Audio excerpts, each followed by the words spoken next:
बीच बातचीत करने के लिए कांग्रेस प्रदेश प्रवक्ता डॉक्टर प्रतिमा सिंह जुड़ गई हैं। डॉक्टर प्रतिमा, बहुत स्वागत है आपका टीवी 100 पर। प्रतिमा जी, आवाज मिल पा रही है आपको? जी जी जी, बिल्कुल आ रही है आपकी आवाज मुझे। जी, जिस तरीके से ये नए सीएम पद की शपथ लेने वाले हैं पुष्कर सिंह धामी थोड़ी ही देर में, लेकिन सवाल यही बरकरार है कि उनके सामने चुनौतियां कई हैं। अब बिल्कुल पूजा जी, एकदम सही कहा आपने। और सबसे बड़ी चुनौती मुझे लगता है कि उनके सामने ये है कि वो किस तरीके से सरकार और संगठन के बीच एक सामंजस्य बना के चल पाएंगे। क्योंकि अगर त्रिवेंद्र सिंह रावत जी की बात की जाए तो जिस तरीके से उन्हें 4 सालों के बाद ही जो है मुख्यमंत्री पद से हटा दिया गया, तो यही सुगबुगाहट 4 सालों से जो है प्रदेश के भाजपा नेताओं और सरकार के मंत्रिमंडल के बीच थी कि कुछ भी संगठन और सरकार के बीच में ठीक नहीं होता था। और वो इन मंत्रिमंडल में बैठे लोगों को ही नहीं पता होता था कि उनके मंत्री उनका जो डिपार्टमेंट है उसमें क्या हो रहा है, क्योंकि सारा इंटरफेरेंस जो था वो शायद त्रिवेंद्र सिंह रावत जी का था। यही हाल तीरथ सिंह रावत जी का था। आप देखिए 4 महीने का भी कार्यकाल वो अपना कंप्लीट नहीं कर पाए, क्योंकि उनके साथ भी संगठन और सरकार के बीच में सामंजस्य स्थापित करना और उठे हुए लोगों को मनाने का जो एक कवायद थी वो उसने बहुत बड़ा एक रोल प्ले किया है उनकी जो मैं कहती हूँ वापसी में। क्योंकि जब से उन्होंने सत्ता संभाली, आपने देखा कि किस तरीके से उन्होंने एक से एक अपनी बयानबाजी करके किस तरीके से उन्होंने विश्व में अपने आप को ख्याति दिलाने का ही काम किया और उत्तराखंड के बारे में नहीं सोचा। तो दिक्कत देखिए पूजा जी सिर्फ यही है कि ये जो उनकी प्रॉब्लम्स है ये तो भारतीय जनता पार्टी का इंटरनल मुद्दा है, इससे कांग्रेस पार्टी का भी कोई सरोकार नहीं है और जो है प्रदेश की जनता का भी कोई सरोकार नहीं है। क्योंकि प्रदेश की जनता ने 2017 में प्रचंड बहुमत देके भाजपा की सरकार बनाई थी, 57 का प्रचंड बहुमत दिया था। और ये बहुमत इसलिए दिया था कि डबल इंजन की सरकार आएगी तो प्रदेश का विकास होगा। पर भारतीय जनता पार्टी जब जब सत्ता में आती है, आपने देखा है कि वो अपने आप में अपने उलझनों में इस तरीके से उलझ जाते हैं कि वो प्रदेश के विकास को अवरुद्ध करने का काम करते हैं। आप एक भी जनहित के मुद्दे बता दीजिए जो पिछले 4.5 सालों में भारतीय जनता पार्टी की सरकार ने जो जनहित की नीतियां बनाई हो जनता के लिए। मतलब आपके सामने है सब कुछ, प्रदेश पूरा आपके सामने है, आपके सामने, आपसे कुछ नहीं छुपा हुआ है। चाहे वो बेरोजगारी की हम बात कर ले, चाहे किसानों की बात करें, चाहे वो निगम के कर्मचारी अपनी सैलरी के लिए बैठे हैं, उपनल के कर्मचारी हो, पंचायती राज के कर्मचारी हो, तो जिस तरीके से प्रदेश पूरा त्राहिमाम हर तरीके से कर रहा है, ये बड़ी शर्मिंदगी की बात है भारतीय जनता पार्टी के लिए कि पूर्ण बहुमत में होने के बाद भी आप प्रदेश का विकास जो है नहीं कर पाए और आप अपने में ही उलझे रह गए। लेकिन पुष्कर सिंह धामी की तरफ से कहा जा रहा है कि हर व्यक्ति तक पहुंचा जाएगा। क्या ये मुमकिन है महज 6 महीने के अंदर, क्योंकि चुनौतियां कई हैं? बिल्कुल आपकी बात से सहमत हूँ। और देखिए ये बात किसने नहीं कही, आपको याद हो 2017 का श्वेत पत्र, तो उन्होंने त्रिवेंद्र सिंह रावत जी ने कहा था कि सरकार जो है अंतिम पंक्ति में खड़े हुए व्यक्ति के पास भी पहुंचेगी, तो हमारा काम उस व्यक्ति तक भी पहुंचेगा। तो अगर आज पुष्कर धामी जी ये कह रहे हैं कि सरकार अंतिम व्यक्ति तक भी पहुंचने का काम करेगी, तो वो कुछ नहीं है, सिर्फ वो अपने जो उनके प्रीडेसेसर्स हैं उनको सिर्फ रिपीट करने का काम कर रहे हैं। आप पहले बताइए आप पहुंचेंगे कैसे? आप अपने ही घर के लोगों के पास तक नहीं पहुंच पा रहे हैं। कल से जिस तरीके से उनकी ताजपोशी की खबरें आई, उसके बाद सुबह से कितनी खबरें आ रही थी कि इंटरनल कितना ज्यादा विरोध हो रहा था और कितने विधायक करीब नाराज चल रहे थे और आपस में इस्तीफा देने की भी कितनी खबरें सुबह से बाहर चल रही थी। तो आप पहले अपने घर के अंतिम व्यक्ति तक पहुंचिए, आप पहले अपने सीनियर्स तक पहुंचिए, आप पहले अपने संगठन में सामंजस्य बना के रखिए, तो प्रदेश के अंतिम व्यक्ति तक तो पहुंचना आपके लिए बहुत दूर की बात है और मेरे ख्याल से ये आपके लिए पॉसिबल भी नहीं होगा। क्योंकि एक नेता या मुख्यमंत्री के तौर पे या मंत्री के तौर पे अंतिम व्यक्ति तक तभी कैसे पहुंचता है? आप पर्सनल तो नहीं जाते हैं ना, आपका काम पहुंचता है।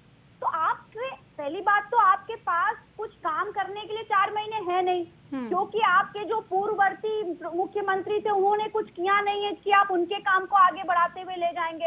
आपने खुद तीरथ सिंह रावत जी की 2 दिन पहले प्रेस कॉन्फ्रेंस सुनी, उन्होंने भारतीय जनता पार्टी की सरकार के 4.5 साल के कार्य नहीं गिनाए, आप समझिए, इसी से अंता कला और अंता विरोध प्रदर्शित होता है। वो अपने 3.5 महीने के कार्यकाल में किए गए काम को गिना रहे थे, वो भी नहीं गिना पाए क्योंकि कोई काम नहीं किया। उन्होंने कहा कि हमने भर्तियां निकाली लेकिन उसका आवेदन तक मैं नहीं निकाल पाया, और ये सारी बातें उन्होंने कही। तो आपके पास काम है ही नहीं 4.5 सालों में, तो आप गिनाएंगे क्या? क्योंकि आप अपने में इतने टूटे हुए हैं। और दिक्कत देखिए यही हो गई कि आप दूसरे के घरों में इतना झांकते रह गए कि आपके घर के जो पत्ते होते हैं वो बिखर चुके और आपको पता ही नहीं चला। यही हुआ भारतीय जनता पार्टी के साथ, क्योंकि वो तो कांग्रेस के घर में ताका झाकी करने में 4.5 साल उन्होंने गवा दिए और आज उनके पैरों तले खुद ही जमीन खिसक गई है। और जो थोड़ी बहुत बची है, मुझे ऐसा लगता है कि 2022 के चुनाव में प्रदेश की जनता इंतजार कर रही है और भारतीय जनता पार्टी को उनकी असली जगह दिखा दी जाएगी। बिल्कुल, लेकिन जिस तरीके से प्रतिमा जी आपने कहा कि 2022 में जनता तो खैर वो तय करेगी, लेकिन सवाल इसी बात का लगातार बरकरार है कि जो ये कांटों भरी ताजपोशी है उसके लिए क्या पुष्कर धामी तैयार हैं? भले वो ये कह रहे हो कि हर अंतिम व्यक्ति तक पहुंचेंगे, लेकिन क्या इतना आसान होगा? बिल्कुल नहीं, बिल्कुल मैं आपकी बात से पूर्णतः सहमत हूँ कि ये इतना आसान देखिए पुष्कर धामी के लिए नहीं है। और जैसा कि जब तीरथ सिंह रावत जी को मुख्यमंत्री बना दिया गया था दिल्ली से डेप्यूट करके, उस वक्त भी मैंने एक बात कही थी कि बलि का बकरा बना दिया उनको। तो वही बलि का बकरा 3.5 साल बाद, 3.5 महीने बाद देखिए साबित भी हो गया, जिस तरीके से उनके हाथ से सत्ता खींच ली गई। तो यही हाल धामी जी का भी हुआ है। अभी आपको आप ये भी श्योर नहीं है अभी कि 6 महीने बचे हुए हैं, तो उस 6 महीने का कार्यकाल जो है धामी जी पूरा कर पाएंगे भी या नहीं। क्योंकि ऐसा प्रतीत नहीं हो रहा है जिस तरीके से अंतर्विरोध चल रहा है कल से, कि वो अपना कार्यकाल भी पूरा कर पाएंगे। तो अगर जब कार्यकाल ही आप पूरा नहीं कर पाएंगे तो आप अंतिम व्यक्ति तक पहुंचेंगे कैसे? और आपके पास बचा भी नहीं है अब कुछ। मुझे ये मेरा मानना है कि उनके पास कुछ बचा भी नहीं है कि वो अंतिम व्यक्ति तक तो छोड़िए, अपनी पार्टी के ही जो अंतः कला है उसको ही सुलझाने में मेरे ख्याल से वो 2-4-6 महीने उनके कब गुजर जाएंगे उन्हें पता भी नहीं चलेगा। ठीक है, आपके पास लौटूंगी मैं प्रतिमा जी। सुरेश जोशी जुड़ गए हैं, बीजेपी के प्रवक्ता हैं, बहुत स्वागत है सुरेश जी। सवाल यही है कि जिस तरह से अभी प्रतिमा जी ने आरोप भी लगाया है कि क्या तीसरे मुख्यमंत्री के तौर पर जिनकी आज ताजपोशी हो रही है, क्या वो मुख्यमंत्री 6 महीने तक रह भी पाएंगे या नहीं? क्योंकि नाराजगी को लेकर आप लोगों की तरफ से भले इनकार किया जा रहा हो, लेकिन नाराजगी की खबरें लगातार सामने आ रही हैं। देखिए, पहली बात तो मैं आपको ये बताऊं कि आरोप प्रत्यारोपों का दौर तो 5 साल से चल रहा है। प्रतिपक्ष से जो है कि आरोप लगा रहा है, आरोप लगाता है, आरोप लगा के वो फिर भाग भी जाता है। लेकिन प्रश्न ये खड़ा होता है कि भाई हम लोगों ने जो 5 वर्ष तक निरंतर इस प्रदेश में काम किए हैं और एक आइडियोलॉजी बेस्ड पार्टी है भारतीय जनता पार्टी, अनुशासित उसके कार्यकर्ता हैं, और जिस एजेंडे के तहत हम लोगों ने जो है कि वोट मांगा था, जो हमारा संकल्प पत्र था, उसी के आधार पर हमने सरकार को आगे बढ़ाया है। संकल्प पत्र में यह भी शामिल था क्या 3 मुख्यमंत्री देंगे? हेलो जी, मेरे को पूरी बात तो करने दीजिए जी। ना मैं भाग रहा हूँ ना आप भाग रहे। जब आपने जो प्रश्न, लेकिन जनता के मन में सवाल बहुत सारे हैं ना, इसलिए मैंने ये सवाल आपसे पूछा, क्या आपके संकल्प पत्र में यह भी शामिल था कि कितने मुख्यमंत्री देंगे इस बार उत्तराखंड को? मैडम, मैं कल 11 बजे से लेके 1 बजे तक फ्री हूँ, आप 2 घंटे की बहस करवा लो और आप किसी को कांग्रेस से भी बुला लेना और पार्टियों से भी बुला लेना, तो मैं सारे आपके प्रश्नों का उत्तर दे दूंगा। 10-5 मिनट में सारे उत्तर तो नहीं दे पाऊंगा, कोशिश करूंगा जितने दे दूंगा। देखिए, पहली बात तो ये है कि 5 वर्षों तक जो हमने सरकार चलाई, उस सरकार में चाहे स्वास्थ्य हो, चाहे शिक्षा हो, चाहे परिवहन हो, चाहे रेल ट्रैफिक का मामला हो, चाहे 4 धाम के प्रोजेक्ट हो, चाहे कोविड के जो आ गया था कोविड, उसके लिए कितनी सक्सेसफुल से हमने कोविड को संभाला, ये सारे काम हमने किए हैं। और इस काम का जो नतीजा है वो जनता इसको देखेगी और जनता इस पर मुहर लगाएगी या नहीं लगाएगी, वो 2022 का विषय है। और आज जिस पर हम चर्चा कर रहे हैं, आज तो देखिए कि एक नए मुख्यमंत्री प्रदेश को दिए हैं। हमको कम से कम जो है आपने आज की जो चर्चा है वो आप 1 घंटे के लिए 2 घंटे के लिए चाहे रखें, उसके बाद चीज को बदल दें, लेकिन अभी तो चर्चा ये होनी चाहिए कि जिस व्यक्ति को मुख्यमंत्री बना के भेजा है क्या वो उस जो उसको दिया गया है, एक टारगेट दिया गया है, उसको कितने सक्सेसफुल होंगे। तो ये विषय है। देखिए, हमने एक युवा मुख्यमंत्री दिया है, युवाओं की भावनाओं की कद्र करते हुए उत्तराखंड को युवा मुख्यमंत्री। और उनकी पृष्ठभूमि जो है, देखिए पुष्कर सिंह धामी की जो पृष्ठभूमि है वो एक सैनिक बाहुल्य नहीं, सैनिक के परिवार से उनकी है, सैनिक बाहुल्य ये क्षेत्र है। तो इसलिए जो है कि जहाँ एक वो सैनिक के बेटे हैं, युवा हैं और अच्छी शिक्षा दीक्षा लेकर के राजनीति में आए हैं, 2 बार से वो विधायक हैं। चुनौतियां तो देखो मनुष्य के जीवन में चुनौतियां होती हैं, चाहे वो राजनीतिक क्षेत्र हो चाहे पारिवारिक हो, निश्चित तौर पर देखिए चुनौतियां भी रहेंगी। उन चुनौतियों का हम सामना करेंगे, एकजुटता से हम लोग सामना करेंगे। कल से कई प्रतिपक्ष के लोग ये भी बता रहे थे कि साहब वहां तो बड़ा विद्रोह है, बड़ा वो है। अब आप जरा अपना कैमरा मुझे लगता है कि वहां राजभवन पर लगाइए, तो जिन लोगों के नाम लिए जा रहे थे वो सारे लोग जो है प्रथम पंक्ति में बैठ करके शपथ ग्रहण समारोह में सम्मिलित हैं। इसलिए मैंने कहा ना कि भाई हम लोग कैडर बेस्ड पार्टी हैं, एक आइडियोलॉजी बेस्ड पार्टी हैं, एक अनुशासित पार्टी हैं। हमारा कार्यकर्ता जो है कि जो पार्टी की आइडियोलॉजी है, जो पार्टी का सिस्टम है, उस पर ही आगे चलता है। और उस पर हमने पुष्कर सिंह धामी जी को इस प्रदेश का नेतृत्व दिया है। और सरकार तो हमारी 4.5 वर्षों से चल रही है, 4.5 वर्षों से सरकार ने काम किया है। सिर्फ जो है कि मुख्यमंत्री का जो पद है वो बदला है और स्थितियां कुछ ऐसी बनी कि जो अभी कोविड आ गया और संवैधानिक थोड़ा दिक्कतें आ गई, उसके कारण जो है कि तीरथ जी को हटना पड़ा। तो निश्चित तौर पर मैं आपको आपके चैनल के माध्यम से जितने भी लोग सुन रहे हैं, मैं बहुत विश्वास के साथ ये बतलाना चाहता हूँ कि 2022 का जब चुनाव होगा, जितनी चुनौतियां इन 6 महीनों में आएंगी हम उनका भी सामना करेंगे और जो हमने काम किए हैं वो भी हम जनता के बीच में ले जाएंगे और इन सबको ले जा करके एक अच्छा परिणाम जो है कि भारतीय जनता पार्टी पुनः 2022 में देगी। प्रतिपक्ष का काम है आरोप लगाना, उनको आरोप लगाने चाहिए, लेकिन मेरा निवेदन थोड़ा ये रहता है कि भाई जिस आरोपों को आप लगा रहे हो उन आरोपों में थोड़ा प्रामाणिकता भी होनी चाहिए। जब आप आरोप लगाते हैं तो उस आरोप को धरातल पे भी वो जो आरोप आपके द्वारा लगाए गए वो दिखने भी चाहिए और साथ ही साथ जो है कि जनता उस बात को माने कि भाई ये प्रतिपक्ष के लोग जो आरोप लगा रहे हैं उनमें कितनी सच्चाई है। देखो, आरोप लगाने से पहले अपना घर भी देखना चाहिए कि भाई आपकी क्या स्थिति है, घर में क्या चल रहा है। भाई जब आपका घर ही सुरक्षित नहीं है, आप दूसरे के घर पर अगर आरोप लगाएंगे तो वो कहीं न कहीं जनता उसको भी देख रही है। जनता देखो भारतीय जनता पार्टी को ही नहीं देख रही है, जनता प्रतिपक्ष को भी देख रही है, जनता और दल जो यहाँ पर काम कर रहे हैं उनको भी देख रही है। जनता की नजर सब पे है।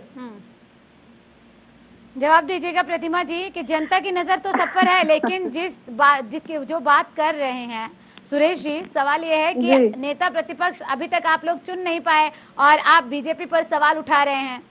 देखिए, पहली बात मैं आपकी जो बात है पूजा जी उसका जवाब जरूर दूंगी। पहले मैं जरा जोशी जी की 2 बातों का जवाब दे देती हूँ। पहली बात तो उन्होंने कहा आइडियोलॉजी बेस्ड पार्टी है हमारी। तो देखिए, मुख्यमंत्री बदलना और ना बदलना और इस 5 सालों में प्रदेश की जनता जिसने आपको प्रचंड बहुमत दिया हो उसको 3 मुख्यमंत्री उसके ऊपर थोप देना, ये कहीं की आइडियोलॉजी नहीं है। और पहली बात की भारतीय जनता पार्टी की खुद की कोई आइडियोलॉजी ही नहीं है। दूसरी बात, आपको संकल्प पत्र की बात आपने करी लेकिन आप भूल गए और आपने कहा आरोप वो लगाइए जो प्रमाणित कर पाए। अब मैं संकल्प पत्र से ही आपके आरोप उठाऊंगी और आप उसको प्रमाणित भी करूंगी। आपने कहा था संकल्प पत्र में कि बेरोजगारों को रोजगार मिलेगा। आज प्रदेश की जो बेरोजगारी दर है वो 23.30% है, जो कि पूरे देश में सबसे ज्यादा है। आपने कहा था डबल इंजन की सरकार है, महंगाई कम करेंगे। आज महंगाई का ये आलम है कि 6 महीने में 150 रुपए से ज्यादा गैस के दाम बढ़ चुके हैं। 9.30% से ज्यादा बढ़ोतरी पेट्रोल और डीजल के दामों में हो चुकी है। आज देश का व्यक्ति 180% से ज्यादा जो है वो डीजल और पेट्रोल में टैक्स दे रहा है। आप ये समझिए। तो ये जो सारी बातें आप कर रहे हैं कि प्रमाण करिए, तो प्रमाण करने के लिए, प्रमाणित करने के लिए बहुत सारे ऐसी चीजें हैं जो आपके श्वेत पत्र में थी और आप उस पर असफल साबित हुए हैं। दूसरी बात, संवैधानिक संकट आपको नहीं पता था जब आपने जो है तीरथ सिंह रावत जी को मुख्यमंत्री का चेहरा घोषित किया था। उस वक्त क्या हो गया था आइडियोलॉजी को, उस वक्त क्या हो गया था कैडर बेस्ड पार्टी को कि आपको 57 विधायकों में से एक भी विधायक नहीं मिला। क्या उस वक्त पुष्कर धामी जी युवा चेहरा नहीं थे? क्या उस वक्त पुष्कर धामी जी का सैन्य बैकग्राउंड नहीं था? तो ये सारी बातें देखिए, अपनी जो अंतर कला है उसको छुपाने के लिए तो बड़ी अच्छी लगती है, लेकिन आज सत्यता ये है कि देश की जो प्रदेश की हमारी जनता है वो सारी सच्चाइयां जान चुकी है। अगर इतना संवैधानिक संकट था, तीरथ सिंह रावत जी को आपने मुख्यमंत्री बना दिया, उसके बाद क्यों नहीं मुख्यमंत्री जी सल्ट का चुनाव लड़ सके? लड़ लेते सल्ट का चुनाव। और यही 3 दिन पहले तक भारतीय जनता पार्टी के जो प्रवक्ता थे वो ये कहते नहीं थक रहे थे कि जिस तरीके से हरियाणा में हुआ, मुख्यमंत्री के तौफो इलेक्शन बाई इलेक्शन लड़ाने के लिए जो है इलेक्शन कमीशन ने एक्सेप्शंस निकाले, जिस तरीके से कर्नाटक में हुआ उस तरीके से हम उत्तराखंड में करेंगे। और आज इलेक्शन कमीशन के पूर्व जो आयुक्त हैं कुरैशी जी, उन्होंने खुद कह दिया कि इलेक्शन कमीशन के पास तो कोई लेटर भेजा ही नहीं गया, तो इलेक्शन कमीशन की ना करने की कोई बात ही यहाँ पे नहीं आती है। अगर इलेक्शन कमीशन ने ना नहीं कही है तो संवैधानिक संकट की कोई बात नहीं आती है। तो ये साफ साफ सत्य, देखिए सत्य स्वीकार करना मेरे ख्याल से कभी कभी असत्य बोलने से ज्यादा अच्छा होता है, क्योंकि जनता मजबूरी भी कभी कभी समझती है। तो आप कह दीजिए कि आप तीरथ सिंह रावत जी के चेहरे पे, जिस तरीके से आप त्रिवेंद्र सिंह रावत जी के चेहरे पे चुनाव नहीं लड़ना चाहते थे 2022 का, उसी तरीके से आप तीरथ सिंह रावत जी के चेहरे पे चुनाव नहीं लड़ना चाहते हैं, क्योंकि उनकी 3 महीने का कार्यकाल की जो छवि है वो आला कमान को पसंद नहीं आई।